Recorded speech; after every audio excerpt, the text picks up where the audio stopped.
권사님, 집사님들 앞으로도 더 은혜로운 찬양 부탁드리겠습니다. 아멘. 자, 오늘은 제가 여자 편을 들려고 그런 건 아닌데 오늘 여자 이야기입니다. 룻기입니다. 룻기. 특별히 믿음의 역사에서 주인공은 항상 남자였는데 오늘 우리가 살펴볼 성경 말씀인 룻기는 주인공이 여자입니다. 그것도 여자 주인공이 2명이나 됩니다. 룻기의 주인공은 물론 제목에 나와 있는 것처럼 룻입니다. 그런데 룻의 믿음에 앞서 룻의 믿음을 이끌었던 그 시어머니 이야기가 이제 시어머니의 이름이 나오미인데 이 시어머니 나오미에게 우리가 좀 집중해 보려고 합니다. 그래서 저는 오늘 제목을 베들레헴으로 돌아가게 하신 하나님, 이런 제목으로 오늘 말씀을 준비했습니다. 여러분, 우리는 살다 보면 돌이켜야 될 일들이 많이 있습니다. 내가 결정했고 내가 자신감 있게 이걸 하기로 했습니다 하고 진취적으로 도전을 했습니다. 그런데 알고 봤더니 내가 갔던 그 길이 잘못되었고 바른 길이 아니었어요. 이게 잘못됐다는 걸 나중에 깨달았어요. 그럼 어떻게 해야 됩니까? 떠날 때 담대했던 것처럼 돌아올 때도 담대하게 돌아와야 되는데 우리는 그게 잘 안 됩니다. 회개가 잘 안 된다는 얘기예요. 우리가 한번 자신감 있게 뭔가를 표명하고 나아가면 돌이키는 게 참 쉽지가 않습니다. 특별히나 주위 사람들이 많이 지켜보는 바라보는 눈이 있을 때에 회개한다라는 거 쉽지가 않다라는 거죠. 그러나 우리는 회개해야 됩니다. 어렵지만 회개해야 됩니다. 오늘은 그러한 회개하는 믿음, 그런 믿음이 주제가 되겠습니다. 베들레헴 사람 중에 엘리멜렉이라고 하는 사람이 있었습니다. 그의 아내의 이름은 나오미였고요. 아들 둘이 있었습니다. 그래서 이 네 가족이 유다 베들레헴에 잘 살고 있었는데 이 사사기 시대에 항상 이 사사 시대가 별로 썩 그렇게 영적으로 좋지 못했던 것처럼 유다 마을에 하나님의 심판이었는지는 모르겠지만 이 기근이 오고 어려움이 왔습니다. 양식이 떨어지는 그런 가난이 닥쳐왔습니다. 이 전체적인 문제였죠. 유다 어느 한 골 얘기뿐만 아니라 이 지역 전체적으로 어려움이 임했다라는 겁니다. 그것은 어떤 원인인지 모릅니다. 그러나 이 역사에 주관하시는 하나님께서 어떠한 이유가 되었든 심판하시는 과정 속에 있었다라는 얘기예요. 그래서 이 기근이 오니까 이 4명의 가족이 안 되겠다. 유다 땅에서는 살 수가 없겠다. 우리 저기 요단강 동편 넘어가면 우리 지역을 넘어서 저 동쪽에 모압이라고 하는 지역이 있는데 거기는 좀 살만하다더라. 그래서 모압 땅으로 다 이 온 가족이 이주를 하게 됩니다. 다른 사람들이 볼 때는 아이고 저 과연 저 도전이 성공할 수 있을까 하는 의문점을 가지고 있었는데 과감하게 떠난 거죠. 그랬는데 이 모압 땅에 도달해서 산 지 얼마 되지 않았고 이 남편 엘리멜렉이 죽게 됩니다. 죽은 원인에 대해서는 성경에서는 자세히 설명을 하고 있지 않습니다. 죽었습니다. 죽을 수 있었습니다. 그때 당시는 그렇게 그냥 죽는 별 이유 없이 죽을 수도 있었어요. 그냥 쉽게 죽죠. 죽었습니다. 남편이 죽었어요. 혼자 된 거죠. 슬프죠. 왜 웃으세요? 너무 쉽게 얘기해서 그런가요, 제가? 자, 그리고 그 슬픔을 겪은 다음에 이제 이 마음을 추스르고 아들 둘을 데리고 이제 아들 둘을 데리고 한번 그래도 가문을 일으켜 보자 하고 이 아들 둘을 장가를 보내는데 모압 여인 오르바와 룻이라고 하는 여자를 데리고 와서 이렇게 장가를 보냅니다. 그렇게 해서 이제 살만했습니다. 한 10년 정도 그 땅에서 이제 좀 살겠구나 싶은 그런 시기가 와서 이제 좀 되나 보다 했는데 성경에 기록된 것은 정확히 어떤 시기였는지 모르겠지만 대략 10년쯤 됐을 때 아들 둘이 다 또 죽어요. 슬픈 일이죠. 굉장히 슬픈 일입니다. 그래서 남은 건 누굽니까? 이제 이 시어머니와 며느리 2명이 딱 남은 거예요. 그리고 이제 안 되겠다, 돌아가야지. 이 어머니 나오미가 돌아가자. 그리고 며느리 둘 데리고 돌아가려고 가는 길이었습니다. 그런데 생각해 보니까 이 젊은 며느리 둘을 내가 데리고 유다 땅으로 가면 얘네들 시집이나 보낼 수 있을까?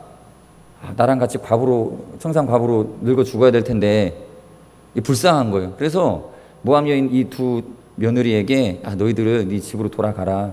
그리고 하나님이 너희와 함께 하실 것이니까 너희들 삶의 형통함을 하나님이 주실 거야 라고 이렇게 달래가지고 돌려보내려고 합니다. 그러자 아마 첫째 며느리였던 것 같습니다. 둘째인지 첫째인지 모르겠지만 그 중에 하나인 오르바는 알겠습니다 어머님, 그러고 슬픔을 뒤로 하고 자기 집으로 돌아갔습니다. 그런데 이제 주인공이죠. 여자 주인공 우리 모압 여인 룻은 어머니를 따르기로 합니다. 그리고 어머니를 따라서 베들레헴 땅으로 돌아간 그런 내용이 오늘 우리가 읽은 1장에 나오는 내용입니다. 그러니까 1장은 어쩌면 드라마의 시작 부분인데 시작부터 굉장히 뭔가 이렇게 불행을 경험한 이 여인이 등장하고 그런 불행 속에서 어떻게 다시 살아날 것인가. 그래서 이 4부작 드라마의 1편이 오늘 이렇게 끝나는 부분에 나오는 내용입니다. 여러분 이 6절에 보시면요. 6절 말씀을 다 같이 한번 읽어볼까요? 6절 시작. 그 여인이 모압 지방에서 여호와께서 자기 백성을 돌보시사 그들에게 양식을 주셨다 함을 듣고 이에 두 며느리와 함께 일어나 모압 지방으로 돌아오려 하여. 여러분 우리는 물질을 쫓아갈 것이 아니라 하나님의 은혜를 쫓아가야 됩니다. 이게 첫 번째입니다. 우리가 회개하고 바른 믿음을 정립해 나가는 데 있어서 가장 중요한 것은 우리의 가치관에 변화가 있어야 되는데 그 가치관은 아주 대단한 것 아닙니다. 별거 아닙니다. 물질을 쫓아가는 것이 아니라 하나님의 은혜를 쫓아가야 된다는 것입니다. 쉽죠? 쉽습니다. 6절에 아까 방금 읽었던 그 9절에 보시면요. 그 여인이 나오미가 모압 지방에서 여호와께서 자기 백성을 돌보시사 그들에게 양식을 주셨다 함을 듣고, 그러니까 이 여인은 모압에 있을 때에 저기 베들레헴으로부터 소식이 하나 들어왔어요. 하나님께서 베들레헴 지역 유다 땅을 돌아보아 주셔서 그 지역에 먹을 것을 주셨다. 그러니까 다시 이 농사가 되게끔 하나님께서 풍년을 주셨다. 이런 소식을 들었다라는 거예요. 그러니까 멀리서 들은 소식이 있습니다. 자, 우리가 여기서 집중할 것은 먹을 것을 주셨다가 아니라는 거예요. 이 나오미가 아마도 돌아갈 마음이 들었던 이유는 이 나오미는 굉장히 믿음이 좋은 어머니였죠. 믿음이 좋은 분입니다.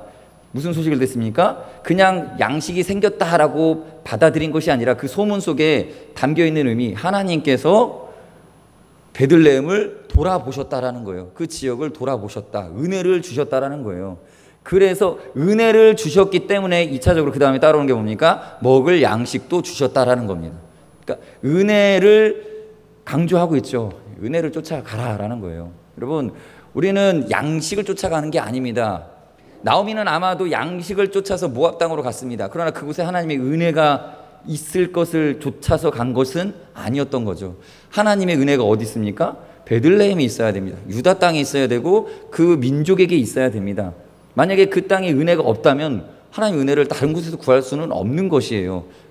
그래서 유다 땅에 머물렀어야 됐습니다. 은혜를 쫓아야 됐습니다. 하나님의 긍휼과 자비가 돌아올 때까지는 당한 재앙은 재앙으로서 하나님의 은혜를 하나님의 그 심판을 모면할 길이 없다. 하나님 은혜 주셔야만 한다. 이 마음이 있어야 된다는 거예요. 그게 회개예요.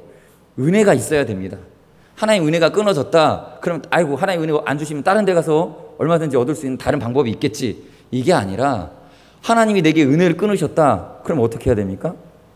물질을 쫓을 것이 아니라 그 은혜가 회복되어지기를 구해야 된다라는 것입니다. 지금 이제 베들레헴의 은혜가 회복되었습니다. 그래서 돌아갈 생각이 들었다라는 거예요. 여러분, 우리가 은혜가 있는 곳으로 가야 됩니다. 여러분, 우리가 배가 고픕니다. 배고프다고 밥만 먹으러 갈 수는 없습니다.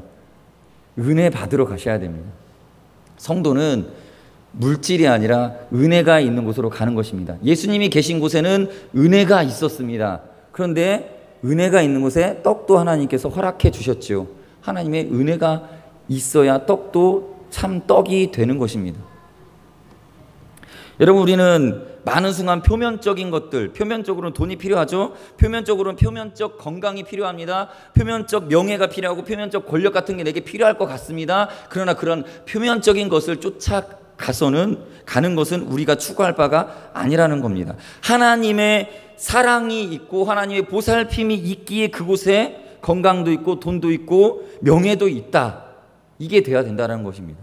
그래서 우리가 집중한 것은 유다의 양식이 아니라 여호와께서 자기 백성을 돌보셨다라는 것에 마음을 두셔야 된다는 것입니다. 그래서 우리의 기도도 바뀌어야 됩니다. 기도의 내용도 바뀌어야 됩니다. 우리는 똑같이 구하는 게 아닙니다. 세상 사람들하고 구하는 건 비슷합니다. 우리가 필요한 것도 비슷해요. 물질도 필요하고 자녀들이 잘 돼야 되는 것도 똑같이 필요해요. 그런데 무엇을 구하고 구하는 거죠? 하나님의 은혜로서 그것이 주어지기를 구해야 됩니다. 자녀가 잘 됐으면 좋겠습니다. 우리 아들이 이번에 꼭 의대를 들어갔으면 좋겠습니다. 그런데 그게 하나님의 은혜가 아니면 아무리 좋은 대학을 가도 그것은 바닷물을 들이삼킨 것 같은 목마름으로 돌아오게 된다는 것이에요. 잘됨이 어디 있습니까? 세상 사람들이 볼 때 잘 되는 것이 잘 되는 것이 아니라 하나님의 은혜 속에서 다소 소박해 보일지라도 하나님의 은혜로서 부여받는 그것이 선물인 줄로 믿으시기 바라겠습니다. 세상 사람들은 몸짱을 구합니다. 그러나 우리는 그냥 하나님 섬길 만한 건강과 체력을 구합니다. 세상 사람들은 넉넉히 먹고 누릴 수 있는 부유함을 구하지만 우리는 그저 하나님이 은혜로서 주시는, 자비로서 주시는 일용할 양식을 찾는 것입니다. 그 안에 참된 평안과 배부름과 목마르지 아니함이 있다라는 것입니다. 그러므로 은혜를 쫓아 살아가신 우리 성도님들 되시길 바라겠습니다. 우리 모든 것들을 결정할 때에 내가 내 영혼에 필요한, 내 영혼에 유익한 것인가, 그것을 먼저 하나님께 여쭙고 결정하는 성도님들 되시기를 바라겠습니다. 아멘. 자, 두 번째는 우리는 고난 중에도 신앙을 부끄러워해서는 안 됩니다. 고난 중에도 이 신앙을 놓지 마시는 여러분들 되시기 바라겠습니다. 이렇게 룻이 이제 모압에서 베들레헴으로 돌아가려고 두 자부와 함께 길을 떠나다가 이제 룻은 오르바는 떠나고 룻은 시어머니 나오미를 붙쫓아서 가게 됩니다. 그때 룻이 무슨 생각을 가지고 나오미를 쫓아갔는지를 한번 살펴보도록 하겠습니다. 15절, 16절 같이 읽겠습니다. 시작. 나오미가 또 이르되 보라 네 동서는 그의 백성과 그의 신들에게로 돌아가나니 너도 너의 동서를 따라 돌아가라 하니 룻이 이르되 내게 어머니를 떠나며 어머니를 따르지 말고 돌아가라 강권하지 마옵소서. 어머니께서 가시는 곳에 나도 가고 어머니께서 머무시는 곳에 나도 머물겠나이다. 어머니의 백성이 나의 백성이 되고 어머니의 하나님이 나의 하나님이 되시리니. 아멘. 이 룻의 신앙은요, 누구를 바라보고 있습니까? 룻의 신앙은 기본적으로 지금 나오미의 신앙을 의탁하고 있어요. 그러니까 나오미로부터 부여받은 믿음을 가지고 이 믿음을 갖고 있습니다. 저는 여기서 약간 이 상식적으로 잘 이해되지 않는 부분입니다. 이방 여인 모압입니다. 자기 시어머니, 이 다른 족속, 다른 민족에 속한 시어머니의 신앙을 받아들이는 것도 쉽지 않았을 텐데 그걸 받아들였죠. 그리고 더 놀라운 것은 이 시어머니가 믿는 하나님으로 말미암아 이 시어머니가 형통하고 잘된 것을 봤다면 이 믿음이 저는 이해가 됐을 텐데, 룻이 본 나오미의 신앙의 결과는 무엇입니까? 어찌됐든 이 룻의 눈에 비춰진 나오미는 하나님께 재앙을 당한, 그가 믿는 하나님으로 말미암아 남편이 죽고 두 아들이 다 죽었어요. 그러니까 누가 봐도 아이고 이 시어머니의 하나님을 믿으면 안 되겠다라는, 이방인이었다면 그런 생각을 하게 됐을 것입니다. 내가 저 시어머니가 믿는 신앙을 나도 받아도 될까? 나도 저 믿음을 믿는다면 과연 그것이 내게 유익이 될까? 이거를 생각했다면 아마 떠났을 것입니다. 그럼 무엇을 바라보았을까요? 룻이 바라본 신앙은 도대체 무엇일까요? 우리는 쉽게 생각을 합니다. 내가 잘 돼야 한다. 내가 뭔가 형통하고 잘 돼야 나의 잘됨을 통해서 옆에 있는 또 믿지 않는 우리 이웃들이 내가 잘 되는 것을 보고 하나님 믿으면 저렇게 잘 되는구나, 그렇게 해서 전도할 것을 생각을 하지 않습니까? 내가 성공하면 다른 사람들이 하나님 믿으면 저렇게 성공하는구나, 그것을 보고 전도가 잘 되어질 것을 기대를 합니다. 그런데 성경은 결코 그 이야기를 하지 않아요. 성경에 보면 믿음의 사람들은 고립되고 외롭고 쓸쓸하고 굉장히 소박하고 소탈한 인생을 살아갑니다. 그럼에도 불구하고 많은 사람들이 그 믿음의 사람들을 따라가요. 여러분, 전도라고 하는 것, 우리가 복음을 전하기 위하여서 우리의 기도 제목이 때로는 나의 형통, 나의 잘됨, 특별히 우리 믿는 우리 직분자들 자녀들이 좋은 대학이라도 좀 가줘야 체면이 살고 또 전도에 하나님께 영광 돌린다, 이런 생각 있지 않습니까? 근데 그렇지 않다라는 거예요. 잘 안 돼도 된다라는 겁니다. 여러분, 우리가 세상적으로 성공하지 못해도 복음이 증거됩니다. 우리가 세상 사람들에게 미움을 받아도 우리의 믿음의 질, 우리 믿음의 순전함, 이 믿음의 하나님 앞에서의 온전함, 이것이 순수하고 하나님 앞에 받으심직하다면 이것을 통해서 많은 영혼들이 예수 믿게 된다라는 거예요. 우리 너무 세상 사람들이 바라보는 시각, 세상 사람들의 관점을 너무 세속적으로 비하할 때가 많이 있습니다. 여러분, 믿지 않는 사람들도 그리스도인들에게 기대하는 것이 잘 되고 부자 되고 성공하는 것이 아닐 수 있다라는 거예요. 그 사람들이 바라보는 것은 이 믿는 사람들이 얼마나 그 신앙이 그 사람의 인격을 풍성하게 했는가, 이런 것들을 볼 수 있다라는 것입니다.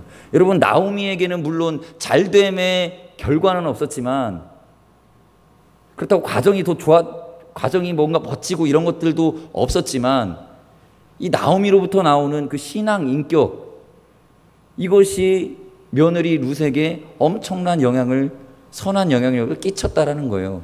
그 흔적을 찾아볼 수 있는 것이 성경 구절에 나오는데요.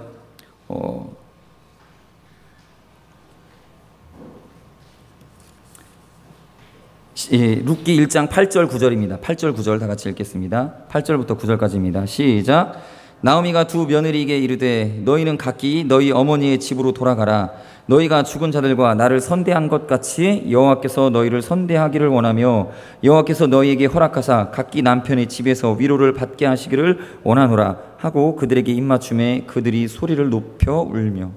이들을 보낼 때에 어떻게 보냅니까? 그래, 날 버리고 가려면 가라가 아니라 축복해 줍니다. 여호와의 이름으로 축복해 주고 여호와의 하나님께서 너희와 함께 하셔서 너희를 도와주실 것이다라고 선하고 아름다운 말로 격려해 주며 보내고자 했습니다. 이 인격이 드러나죠. 여러분들, 이런 신앙, 이 믿음이 당장 결과적으로는 썩 그렇게 뭔가 대단한 복을 그 집에 불러일으킨 것 같진 않지만 이 믿음이 주요하다라는 것입니다. 여러분, 우리가 오늘 본문에서 본받아야 될 믿음은 나오미의 이 드러나지 않지만, 이 화려하지는 않지만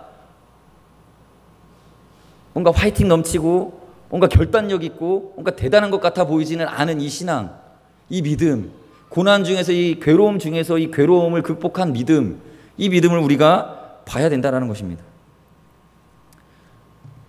욥기 1장 21절에 보면 욥의 신앙이 이와 비슷합니다. 욥의 신앙을 한번 보시겠습니다. 욥기 1장 21절 시작. 이르되 내가 모태에서 알몸으로 나왔사온즉 또 한 알몸이 그리로 돌아가올지라 주신 이도 여호와시오 거두신 이도 여호와시오니 여호와 이름이 찬송을 받으실지니이다 하고. 안 나오죠?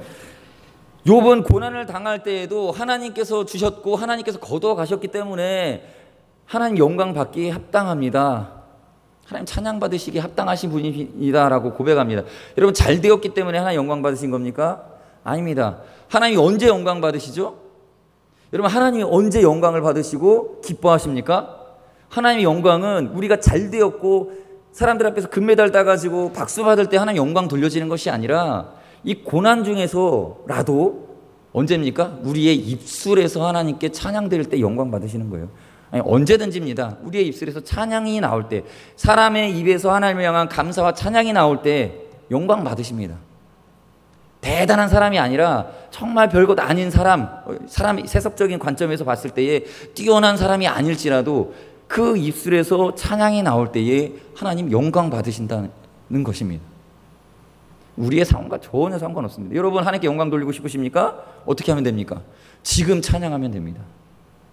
지금 이 순간 하나님 앞에 우리의 입술을 열어서 고백하면 되는 겁니다. 그게 하나님께 영광 돌리는 가장 강력한 방법이 된다는 것입니다. 여러분, 지금 힘드십니까? 찬송하십시다.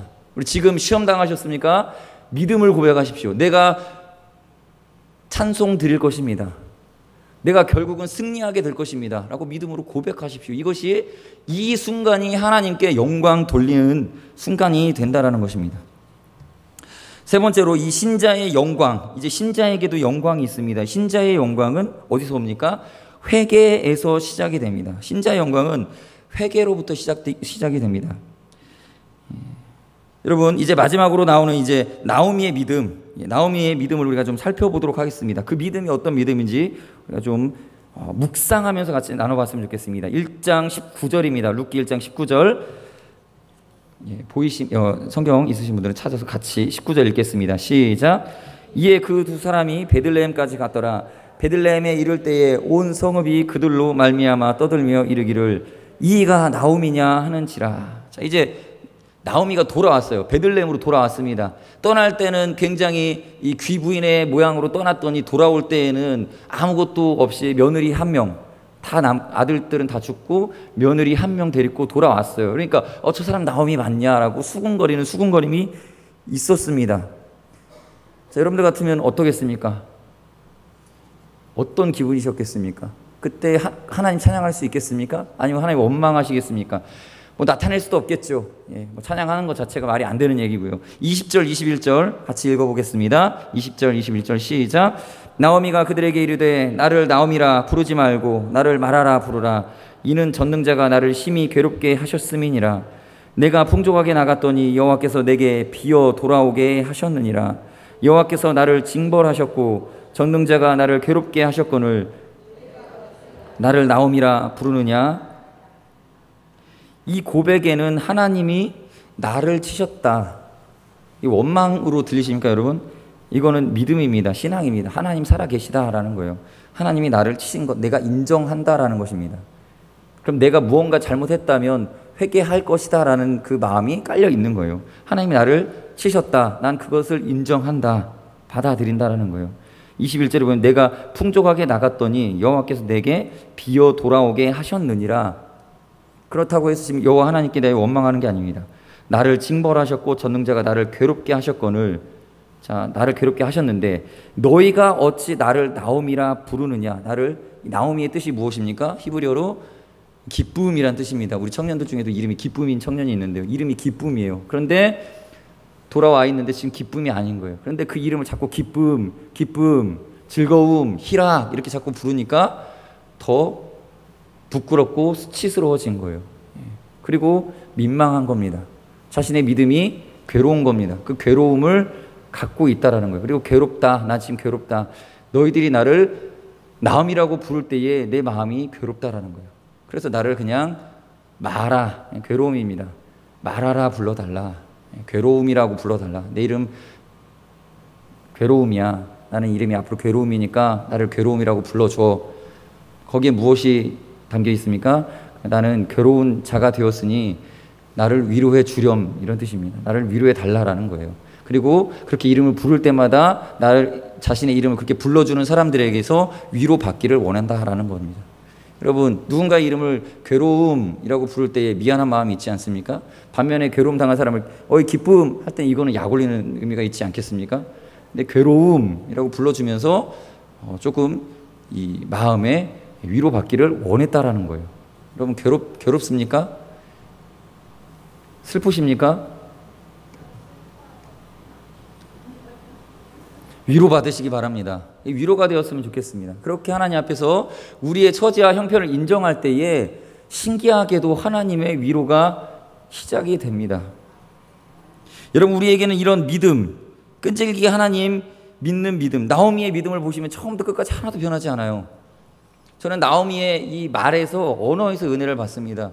처음부터 끝까지 일관된 믿음이요. 하나님이에요. 그냥 하나님. 여호와 하나님. 괴로운데 하나님입니다.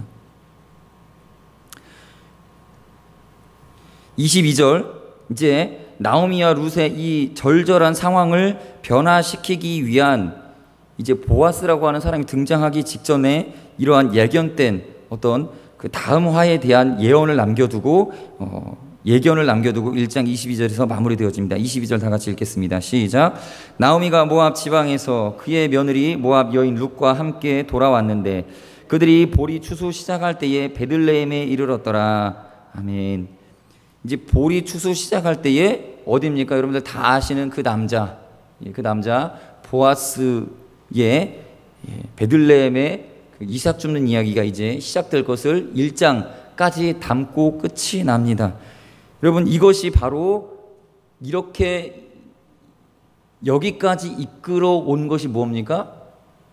룻의 믿음입니까? 나오미의 믿음이에요. 여기까지 이끌고 왔던 나오미의 믿음을 우리가 깊이 한번 생각해 보시기 바랍니다. 뭡니까 믿음이? 대단한 겁니까? 모압에서 당한 이 불행 속에서도 고향 베들레헴에 하나님의 돌보심이 있는 곳, 그곳으로 돌아가리라. 하나님의 돌보심이 있는 곳으로 돌아가리라. 그 마음. 또 슬픔 속에서도 이 며느리들을 하나님의 이름으로 축복하고 돌려보내려고 했던 그 믿음, 그 마음.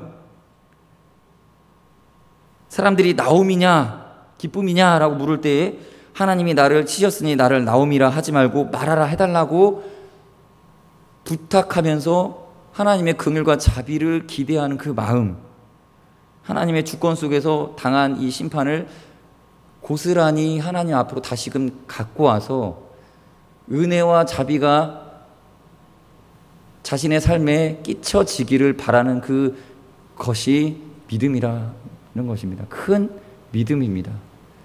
여러분들이 아실지 모르겠지만 나오미는 아시죠? 다윗의 고조 할머니고 룻은 다윗의 증조 할머니가 됩니다. 사실 이 이야기는 사사시대에서 다윗의 왕정시대로 넘어가기 전에 다윗의 왕가의 가문이 어떻게 형성되었는지를 교훈해 주기 위해서 기록하고 있는 성경입니다. 다윗의 족보를 설명해 주려고 그런 거예요. 그 설명에는 무엇을 핵심으로 두고 있습니까?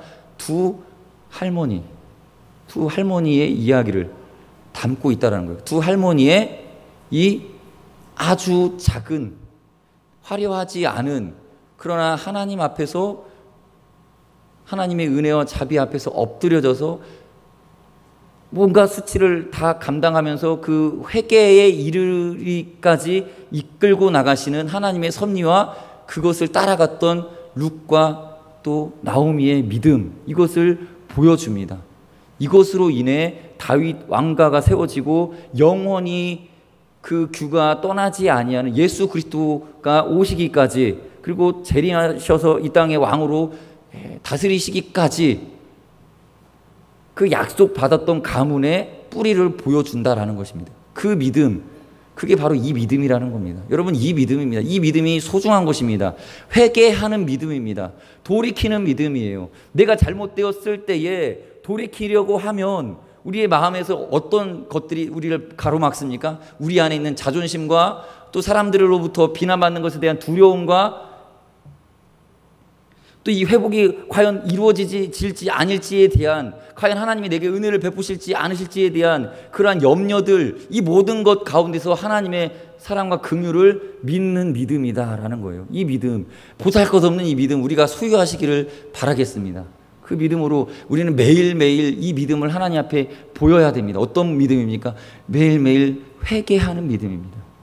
그 돌이킨다라는 것이 별것 아닌 것 같지만 엄청나게 하나님께서 기뻐하시고, 심지어 다윗의 뿌리를 만드시길 때에 이 믿음 가지고 다윗 왕가를 만드셨습니다. 회개하는 믿음, 이 믿음을 우리가 이어받아야 됩니다. 그래서 우리는 매일매일 힘듭니다. 여러분, 잠들기 전에 주님 앞에 무릎 꿇으십니까? 집을 나서기 전에 주님 앞에 기도하십니까? 돌이키셔야 됩니다. 그냥 갈 수 없습니다. 하나님께 돌이킨 마음으로 나가셔야 됩니다. 잠들기 전에 하나님께 돌이킨 마음으로 잠드셔야 됩니다.